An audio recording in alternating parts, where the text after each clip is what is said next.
Hello, my name is Catiebrannon. This is Dark Times with Catie. That snippet I just showed you was from a movie, which I will have linked in the description below. And yes, you can watch on YouTube. If you've been following me for a while, you know I am someone who pays attention to patterns and intuition. Some people call it coincidence. Some people call it synchronicity. I tend to believe things sometimes show up when we're meant to learn something. It started with noticing one of my sister's friend's tattoos, honestly, on my sister's birthday. Shout out to you, Mary.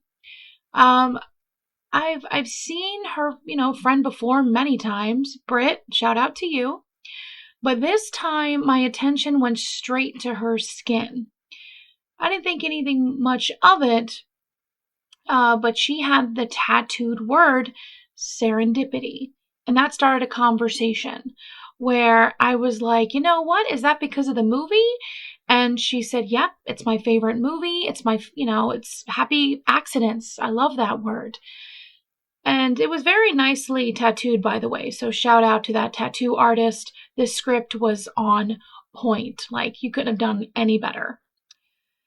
Now, I realize that we all know that movie, and if you don't, it is a movie starring Kate Beckinsale and John Cusack, one of those rom-com indie movies from 2001.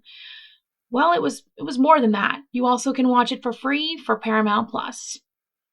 Now, I realized even though I worked at Movie Stop, which if my younger audience doesn't know, was like Blockbuster. And I remember seeing that movie cover all the time, but I never quite watched that movie. So I saw excited how she was about me mentioning her tattoo. I actually had some time and I had some alone time, so I decided to watch the movie. Now, when I watched the movie, I really enjoyed it. Happy accidents. I definitely recommend. You should definitely watch. Now, the movie showed you all kinds of signs, which I'm all about the signs, okay? And I wanted to watch another one after that, I took some time, some breaks from studying and stuff like that. So I was like, you know what, I want to watch another romance. I'm feeling pretty hormonal, okay? I am a woman, it happens. And I scrolled past Love, Rosie. I just started to keep scrolling. And then I hit this movie called Midnight Sun. And that movie caught my eye. So I hit play. I had no idea what I was about to learn about a rare skin disorder that I've never heard of. That one movie sent me down a rabbit hole that completely changed what I wanted to research. Whether you believe it was intuition, synchronicity, or simply curiosity leading me where I wanted to go, it made me ask a much bigger question. Why is skin so deeply tied to our identity, our fears, and our humanity? And that's what we're diving into today. Before I, wrap up, I just wanted to leave you with this. Just kidding, guys. I'm not going anywhere. I'm in a weird mood. Forgive me. So this movie, I'm going to have it linked. Midnight Sun came out in 2018, starring Bella Thorne and Patrick Schwarzenegger. It really did have weird signs. The lead character, her name was Catie, and she was a singer. And I'm like, okay, weird. I definitely see some relevance. All right.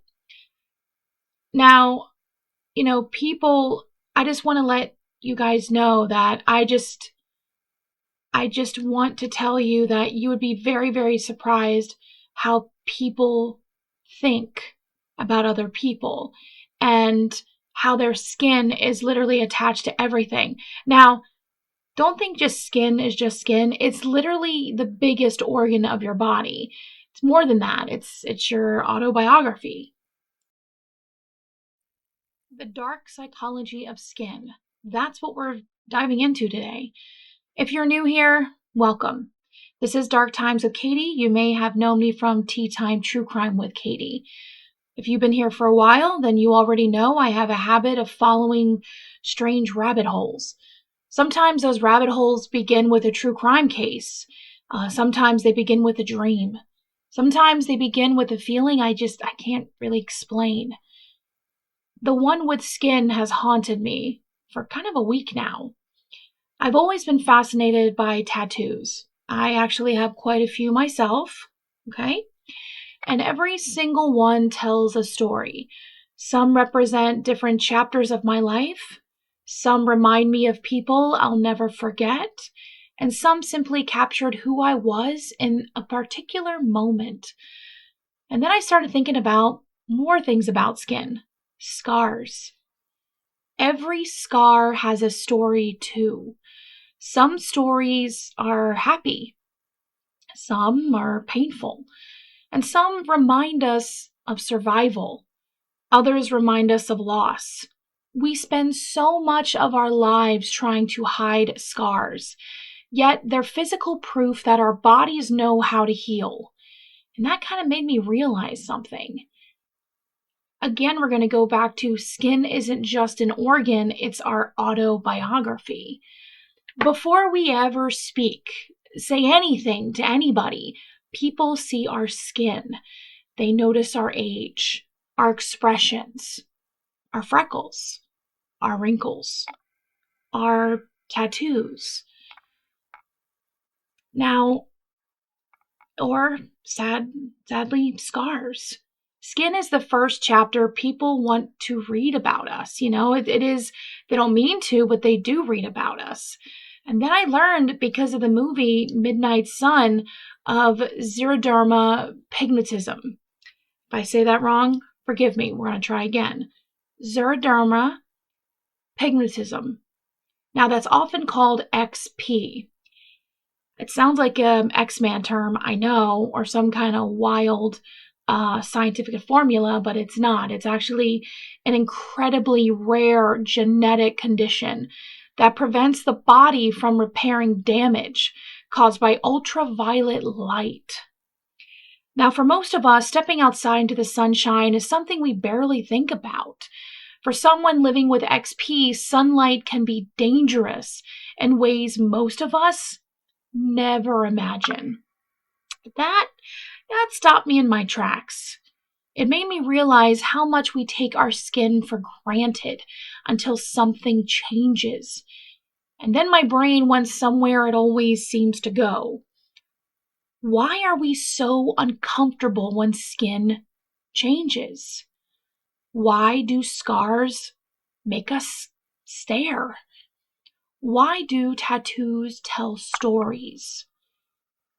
Why does body horror in movies make people physically cringe? Why do instinctively cover our own arms or face when we watch someone else's skin being injured on screen? The answer isn't because we're weak.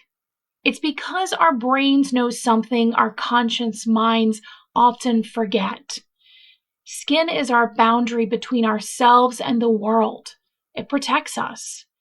It allows us to feel a loved one's touch. It regulates our temperature. It warns us when something is dangerous. It is the barrier that quietly keeps us alive every single day. When we see skin threatened, our brain doesn't always process it as happening to someone else. A part of us instinctively imagine, what if that were me? Maybe that's why stories involving skin stay with us long after the credits roll. They're not just stories about the body. They're stories about vulnerability, identity, survival, and what it means to be human. If you're living with XP and somehow this episode found you, thank you. Thank you for allowing people to learn more about, your experiences as best as I can describe.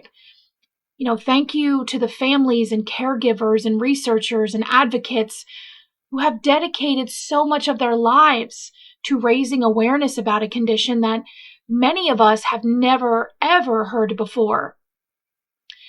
I know this episode won't cover everything there is to know about XP, and honestly, that's not my goal. My goal is to provide curiosity, because curiosity leads to compassion, and compassion changes the way we see each other.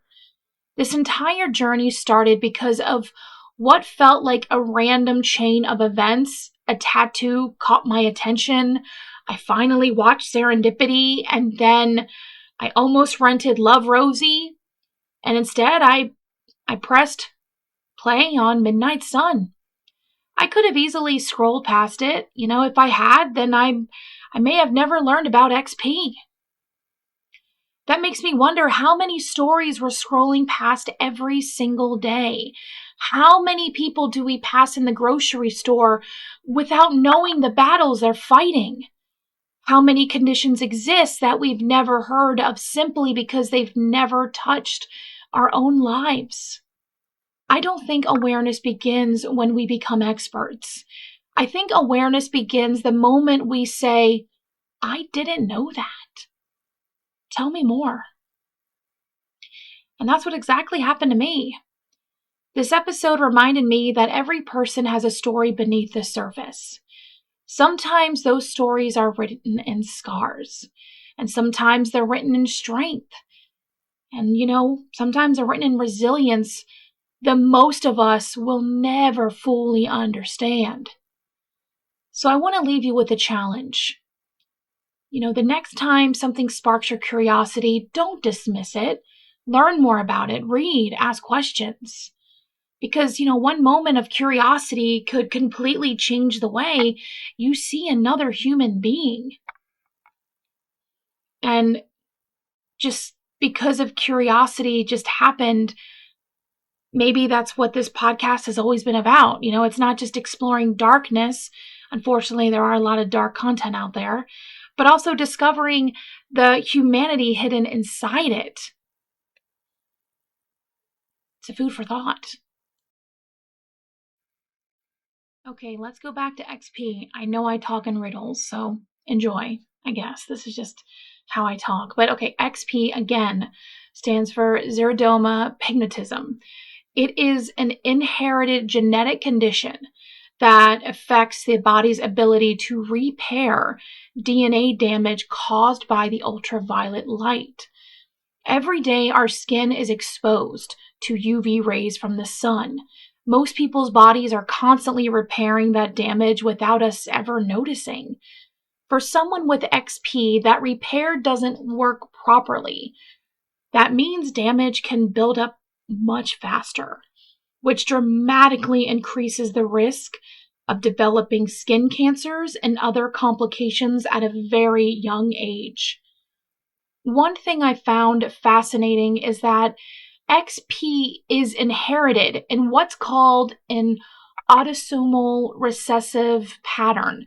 That means a child has to be, it has to inherit a networking copy of the gene from both parents to develop the condition. Often the parents are completely healthy and they have no idea that they're carriers. Many children with XP begin showing signs very early in life. Their skin may burn severely after only a few minutes in the sun. Some develop freckles in places you wouldn't normally expect to see them at such a young age, especially on areas exposed to sunlight. Those early clues can help doctors recognize the condition. For many families, prevention becomes a way of life. Sunscreen isn't just something you put on before going to the beach. It's part of a daily routine. Protective clothing, wide-brimmed hats, UV-blocking sunglasses, gloves, and special face shields may all become part of normal life. Homes, schools, and cars may have UV filtering film installed on windows to reduce exposure. Regular checkups are also incredibly important. Dermatologists often examine the skin frequently so that any suspicious spots can be found and treated as early as possible. Eye doctors are also a vital part of care because the UV light can damage the eyes as well as the skin. Something called cataracts, you may know, can develop. Something else I learned is that XP isn't exactly the same for everybody. There are different stages. Now, some people mainly experience skin problems, while others can develop neurological complications over time. Researchers are still working to understand why the condition affects people differently. There isn't a cure, unfortunately, for XP today, but there are treatments that can help manage it. And ongoing research is focused on a better way to prevent damage, improve their quality of life, and understand the disease. Advances in genetics and dermatology continue to give family hope, all kinds of families hope. Now, what impressed me wasn't the science, though. It is the resilience. The resilience of the people who have it. Like, okay. Imagine building a life around something that most people never even have to think about. Imagine becoming an expert on sunlight because you have to. Imagine finding joy in evening walks and nighttime events, or simply just sitting outside after the sun goes down. One of my favorite activities, by the way. But I enjoyed it, but let's hope I don't have XP. I am covered with freckles, and I'm very, very sensitive to the sun. So with this podcast, I definitely do want to get checked. So I will keep you guys posted, because I have freckles like all over, and I've had sun poisoning a few times in my life. I digress. Get back to the podcast. But that's the part, of XP that stayed with me. It's not just the diagnosis. It's literally the incredible strength of the people and families who live with it every single day. And no one has heard of it. Like, no one. One thing that really surprised me is, was learning how important an early diagnosis can be. Because XP is so rare, some families spend months, or even years searching for answers before they finally learn what's causing their child's symptoms. Now, once doctors know it's XP, families can begin taking steps to reduce UV exposure and monitor for changes more closely. That doesn't erase the diagnosis, but it can make a tremendous difference. Had to have a tea break, you guys, and it is glorious. It is True Time tea, and this is the lemon ginger, and then I have Pennsylvania honey called Z's Bees, and this is just the nectar of the gods. It's amazing. Now, I also found myself thinking about, we don't really often talk about this. How much of our lives revolve around daylight? Birthday parties, soccer games, school recess, family cookouts, beach vacations, theme parks, even something as simple as walking your dog after work. Most of us never stop to think about how much our culture is built around the sun. For someone living with XP, that can mean constantly adapting. Sometimes the safest choice is to wait until evening. And some families become experts at planning nighttime activities, finding shaded environments, and making sure every outing is safe as possible. And I find that very inspiring. Not because XP is inspiring, no diseases, that's dumb, but it's because the people are. Their resilience, their creativity, their determination to keep living life despite how extraordinary challenging it is. So one of the stories I came across described families who celebrate after dark instead of during the day is the kids are riding the bikes at night. They're playing games under lights. There are birthday parties that are, beginning when the sun goes down. Now, at first that made me a little sad, it did. And then I kind of caught myself a little bit. I'm like, all right, who says joy has to happen between 9 and 5? Maybe these moments and memories are just as magical. Maybe they're magical in a different way. That thought reminded me that we all have lives that look different from what we expected. Some people adapt because of a medical condition. Others adapt because of grief.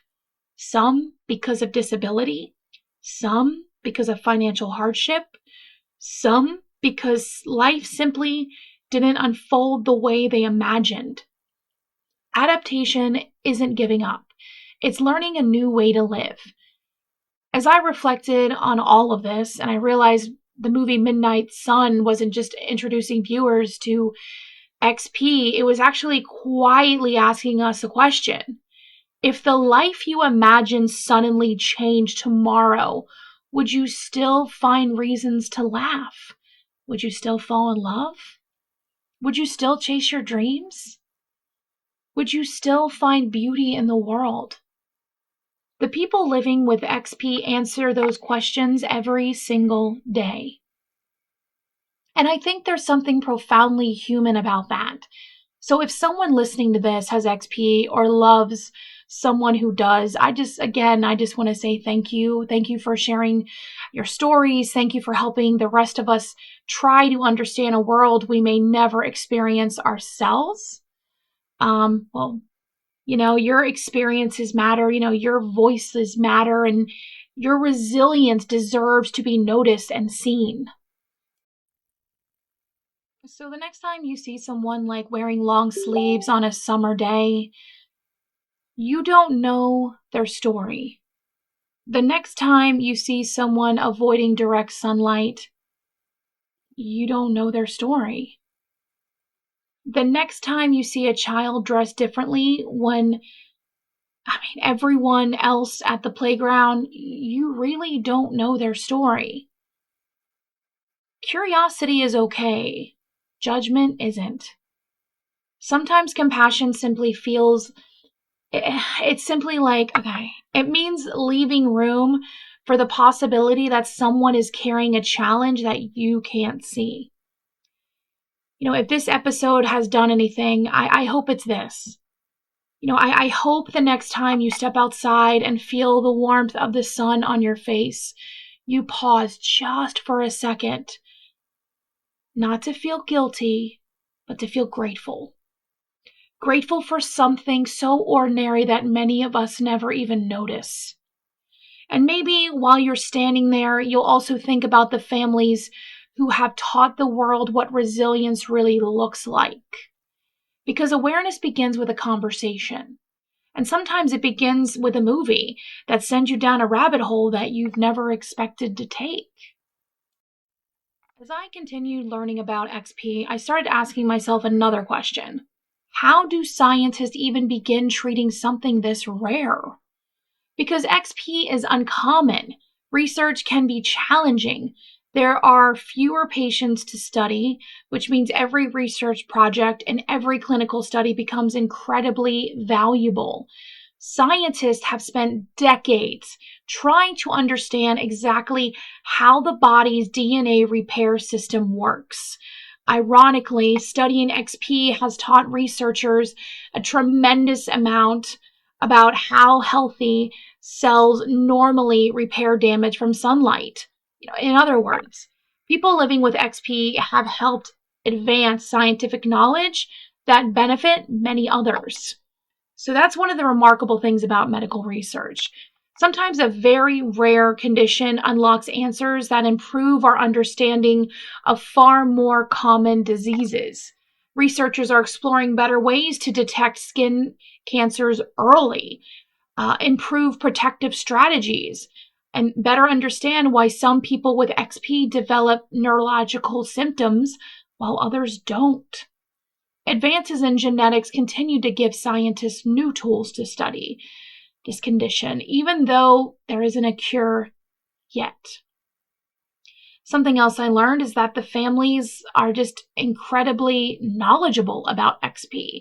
Parents learn about the UV radiation, protective clothing, the sunscreens, the window films, and regular skin examinations in a way most of us never have really, we don't really have to. Like I just said, like in the beginning, guys, I don't usually get checked for skin. I mean, I had acne after my first marriage. I broke out all across my face, and they gave me pills and stuff like that. And I don't like really taking pills or medicine. I'm a vitamin girl. Okay. I'm very holistic. Now, what helped me personally, this is me to get rid of my acne and have really clear skin. I honestly do a very simple skincare routine, and you guys will never believe it because I get asked all the time, what are you doing for your skin? Well, what I do is I drink a lot of water. I constantly just have frost buddies around me, tumblers, and just drinking a lot of water. Another thing I do is I exfoliate, if I remember, once a week on my face, once maybe every 2 weeks. And then the last thing I do, I just use Cetaphil twice a day when I wake up and when I go to bed, and I just cleanse my face with really cold water. So maybe that's the ticket. I clean my face with freezing cold water. So that is my skincare routine. I did watch an awesome podcast with Robbin. She is my favorite, manifesting to be a guest on her show one day. I will tag it. I will put in the description below. I totally recommend it.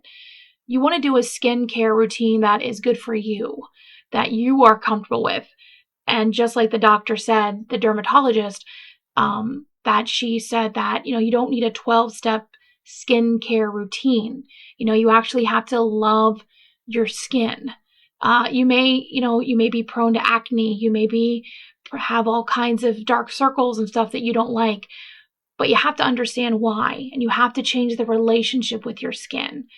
And I just thought that was a really good podcast. So I think that's one of the best ones ever. So yeah, that's my skincare routine, guys. That's it. I do Cetaphil. Oh, and I moisturize on my face once a week. Not much at all. That may have to change because I am getting older. I do have a birthday coming up, so may change a little bit, but that's all I've been doing. Cetaphil twice a day and just freezing cold water, and drink a lot of water because what you put in your body also shows on your skin as well. And don't get me wrong, I eat junk food now and then. I do. I love my chocolate, and I love salt, and I love my bulldog ramen. But at the same time, if you eat in moderation and don't have food to control your life and your feelings, your skin can perform the way you want it. Another thing is stress. Stress is a huge deal.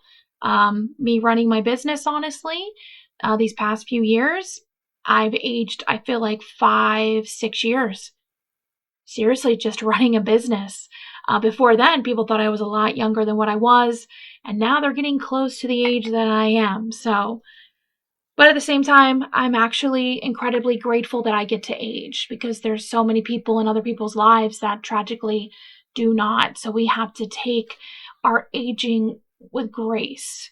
And you want to be happy who you are. If you decide to get upgrades, I'm not knocking plastic surgery or fillers or what have you, even though it's not for me. If it makes you happy and it makes you love yourself and accept yourself, then I'm all for it. But if it gets way too much, where you don't even look like yourself anymore, to the point where it's,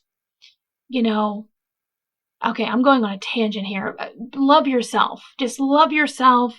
If you want to get any of those procedures, get them for you and not for anybody else. Okay? All right, my skin rant over. As I mentioned before, XP is incredibly rare, but the emotions behind it aren't.